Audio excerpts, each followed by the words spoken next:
इसको देख के याद आ जाता है कि जी ऑफ एफ एक्स अगर एक्स बना रहा है तो एफ और जी एक दूसरे के इन्वर्स फंक्शन है। लेकिन जिस स्टूडेंट ने ये कोशिश की कि इन्वर्स इसका इन्वर्स फंक्शन निकाल लूँ तो कभी भी निकाल पाएगा।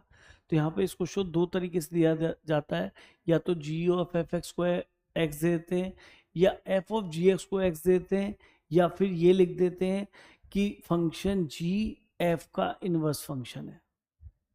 तो तीन तरह की लैंग्वेज यहाँ पे बनती है। पहली, जी ऑफ एफ एक्स को एक्स दे दिया, या फिर एफ ऑफ जी एक्स को इन्होंने एक्स दे दिया, या फिर ये कह दिया कि F is inverse function of G, inverse function, या फिर G is inverse function of F. ये चारों बातें एक ही हैं। अगर वो इन दोनों चीज़ों को देता है तो भी हमें या तो ये यूज़ करना पड़ता है या ये यूज़ करना पड़ता है, और तब हम जो है आगे क्वेश्चन को चला पाते हैं। इसमें हमेशा जो एफ दे रखा होता है तो उसको ना निकाल के, उससे इन्वर्स ना निकाल के हमें जी फंक्शन का डेरिवेटिव निकालना होता है हमेशा। ऐसा ही क्वेश्चन बनेगा किसी x इक्वल टू, जैसे यहाँ 7 के लिए दे दिया है तो ये सब यहाँ चलता है। तो जब ध्यान से देखिए इस क्वेश्चन को हम ट्राई करते हैं। अब देखिए, यानी कि यहाँ पे अगर ये f फंक्शन है,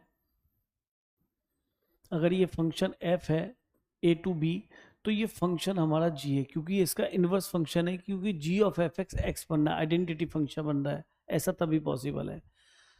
तो यहाँ पर अगर मैं इसकी बात करूँ, मुझे G-7 पे पहुँचना है, G7 पे पहुँचना है। इसका मतलब ये नहीं कि मैं इसका इन्वर्स, जो कि इन्वर्स फंक्शन G है, वो निकालने लग जाऊँ, क्योंकि x की वैल्यू यहाँ से f के टर्म्स में मैं नहीं निकाल पाऊंगा कभी भी।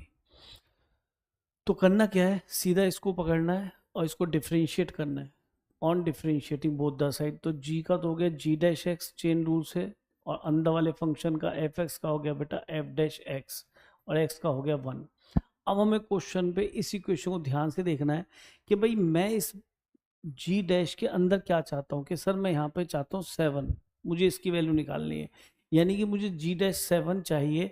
तो मुझे ये देखना है कि यहाँ पे कौन दिखाई दे रहा है, यहाँ पे f(x) दिखाई दे रहा है। तो f(x) 7 कब आएगा, किस x के लिए 7 आएगा, हमेशा ये देखना होता है। तो यहाँ क्लियरली नजर आ रहा है कि अगर मैं x को 1 रख दूँ तो f(1) जो है, x को 1 रखिए, 1 + 2 + 3 + 1, तो 3 और 3 6 और 1 7 आ गया। तो यहाँ से हमें पूरा क्लू मिल चुका है कि अगर हम x को यहाँ पर 1 रखते हैं तो ये x को 1 रखते हैं, यहाँ पे क्या दिखाई देगा, यहाँ पे f1, और ये f'1 नजर आएगा। देखिए हमें इसका इन्वर्स फंक्शन जी नहीं निकालना पड़ रहा, ध्यान से देखो। f1 कितना मिल गया, 7, के सर हाँ इसी की रिक्वायरमेंट थी, ठीक है। यानी कि जो f फंक्शन है वो 1 पे आपको क्या देता है, 7 देता है, और 7 पे क्या देगा, ऑब्वियसली 1 देगा। कौन सा फंक्शन, जी फंक्शन, क्योंकि वो उसका इन्वर्स है। यानी कि अगर f1 आपका 7 है तो G7 की वैल्यू आपकी 1 है। हमेशा इसी तरह का पैटर्न कुछ बनता है। चलिए, अब f'1 निकालना है, तो सर f(x) तो आपके पास है, f'1 तो आ जाएगा। प्रॉब्लम क्या है, f'1 में कोई दिक्कत नहीं, क्योंकि हम f'(x) निकाल सकते हैं। तो चलिए इसका f'(x) निकाल लेते हैं पहले।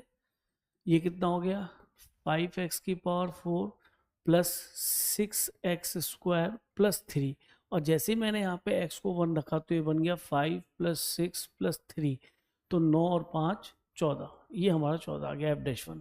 ठीक है जी, तो इसको हमने 14 रख लिया, और ये 1 है ही, तो G'7 की वैल्यू आ गई यहाँ पे 1/14। और देखो यहाँ से G7 हमें दिख ही रहा है क्योंकि इसका इन्वर्स है, तो G7 की वैल्यू 1 आ गई। तो सारा ही काम खत्म हो गया बेटा। G'7 को लिखा 1/14, और G7 हमारा 1 है, तो रिजल्ट कितना मिल गया, 14। तो ये हमारा आंसर हो गया।